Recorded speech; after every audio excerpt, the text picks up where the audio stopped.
Hello. Today, we are going to be talking about the quality assurance anywhere, focusing on the electronics industry. All right, so as you can see in the screen, we split it into two. On the left, we have searching for information, and on the right, we have adding information. Now, within quality assurance anywhere, we search using basically safe searches on the left, as you can see right now. Now, these searches can be configured to be as general as or as wide as you like. And then on the right side, with adding information, we work with something called save profiles. And the save profiles are a structure from, if you will, for us to, prompt the right information to index a document and take all that kind of key metadata that you need when a user upload a document. We can also see these save profiles, we can call them folders as well. As you can see, we have several folders. This can be a incident management, other management folder, risk management folder, and so forth. In order to upload a document, simply we can click on for example, I want to upload something about incident management, right? I can click on it and I'll be choosing which form I'm going to be posting from my laptop. And once it's done, the document upload will be go on the left side, which is a search profile under incident management. Now let's go one up to our existing search profiles. Let's go with escape compliance document, for example. Right? Once you click on it, as you can see, we uploaded one document.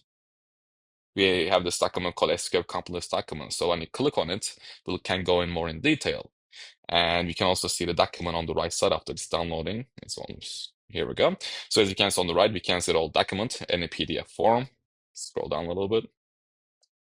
Here we go.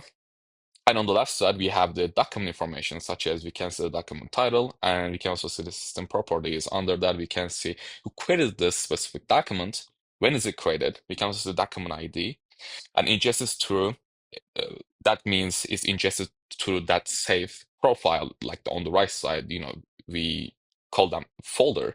So it ingested through the SQL compliance document folder. Again, last updated by this person, and you can see the last update and so on. Also, you can also see the attachments and versions as well. In order to see the attachments and versions for this document, that is on the bottom left here. As you can see, we have the one version of it, so you can also see the one. And if you want to see a little bit more detail, you can either add a new version from here, and you can either download this, delete this, and if you want to see information, you can click on the file info. As you can see, it's version 1 with the file ID. We can see where it's ingested, who ingested it, and so on.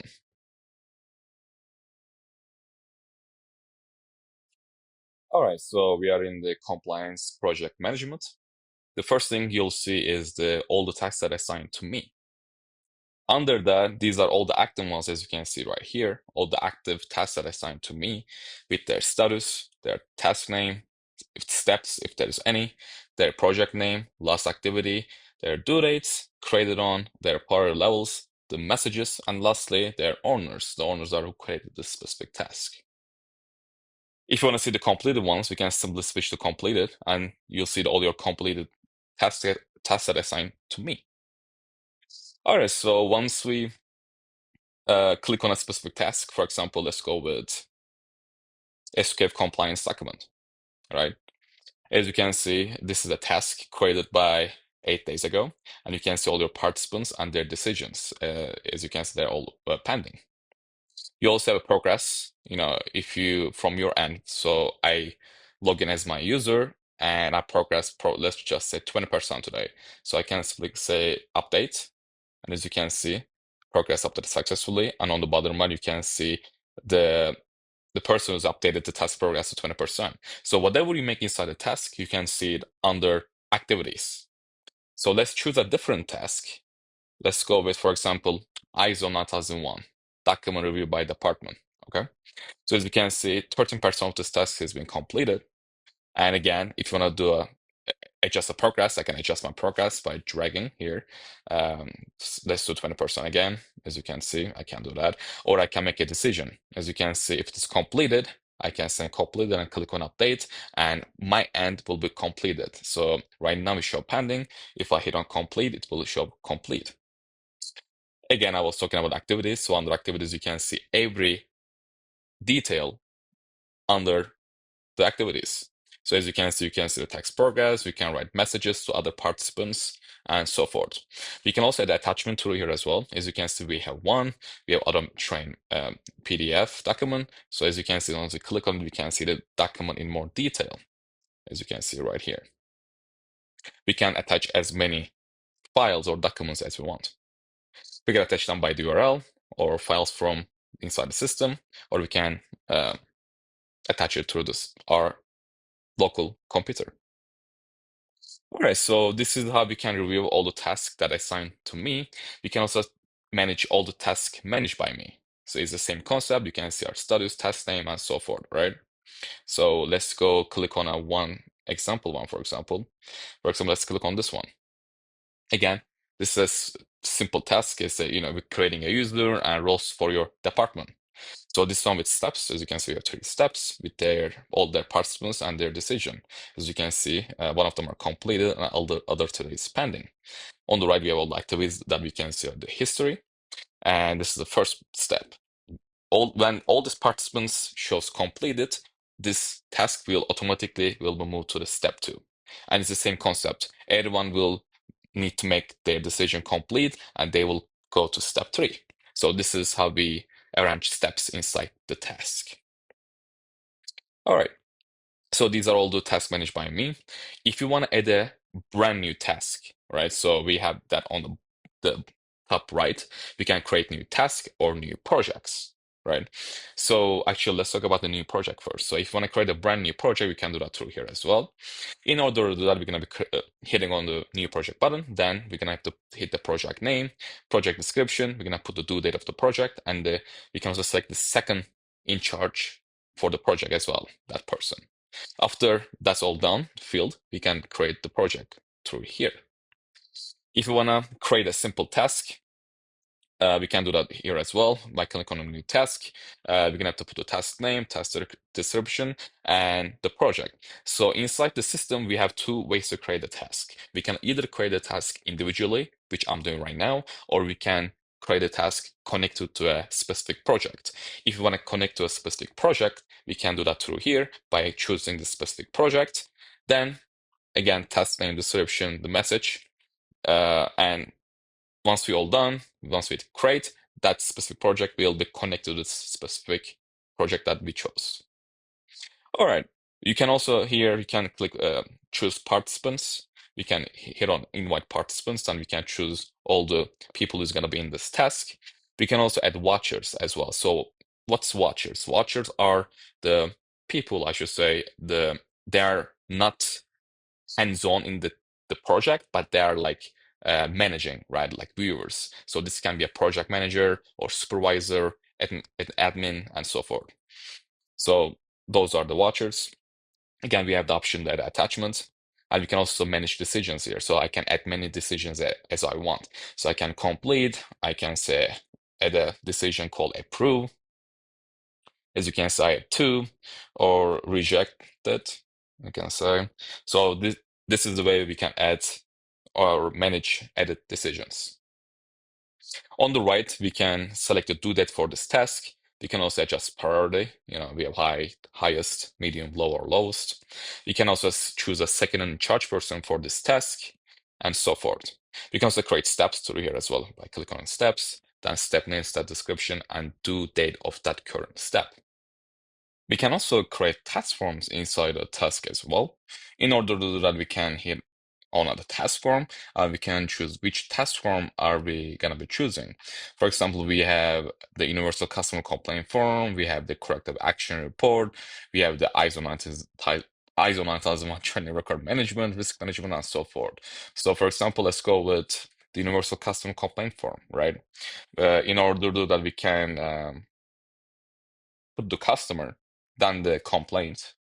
I'm just gonna say like test, and we can do the complaint date right? We can choose the date of the complaint. Then we can choose the location. I'm just gonna say this location is a New York branch.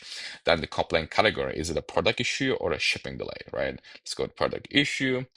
Or now we can do complaint detail. We can describe the the task itself, or we can describe the complaint, the detail, and the product of the complaint. For this example, we just use XYZ product, and the root cause, right? So we can enter the root cause, the finish date, follow-up description, and lastly, we can do the follow-up action, right? And this is one way to do a random universal custom complaint form in a task environment. Uh, We also have a couple more task form as well. This was universal customer complaint form. We also have the risk management form, right? Again, under risk management, we can add the field code, field name, title node, entry type, field type, condition appearance, and their status. Let's go two more. We can always do with the industrial freezer checking form, for example, right? We can enter the document name of that form. We can enter the date, the time, the location, the apartment, humidity. We can put the freezer ID number with the freezer temperature, and lastly, we can put signature. For this, I'll just put my name as my signature. Then, if everything is done, we can hit create, and that will update our task form associated with the task name, or if there is any projects. All right, so this is how we can create the forms inside the task. Once we all done, we can hit create, and that will create our brand new task connected to a project, or creating a task, individual task. If you want to see all our projects in one, we can do that as well. In order to do that, we have the top left under projects. As you can see, once we click on that, we can see all our projects. So let's just say, let's go once, example one. Let's go with this one, for example, industrial freezer checking, right? Under here, you can see um, the daily, weekly, or monthly views. So this is day, we can see weekly or monthly. Let's go back to day. As you can see, under here, we created 8 tasks for 8 shifts. As you can see, let's make this a little bit in order. Here we go. So we have shift 3, shift 2, shift 4, shift 6, 5, 8, and 7. So we created 8 shifts for 8 tasks. So let's go to, actually, I'm gonna hit complete one, and here we go. The shift 1 came up as well. So let's click on shift 1. As you can see, shift 1 is already completed, under this project. And as you can see, name of the task is shift 1, and only participant is currently me, and I make a decision as a complete. And we can also add form 0 as well. Below that, we connected a form for this specific task. So under this form, you can see the document title, date, time, location, the freezer ID number, and lastly, my signature as well. So when I click on save, that task will automatically be complete. So we can do the same thing for shift 2, for example. Let's click on shift 2. And again, you can see the name of the task, when it's created, and it's owned by me again. And below that, I can see all the participants, and I can make a decision, right? Is it complete or not for me, right? And below that, we have the form details, right? I'm gonna have to complete this in order to finish this shift 2. So after inputting all this information, I can click on save, and that will update my shift to 0% to 100%, which is completed. So this is basically how we manage our task inside the specific project. All right, now let's go back to task assigned to me. And this is it. Thank you for listening.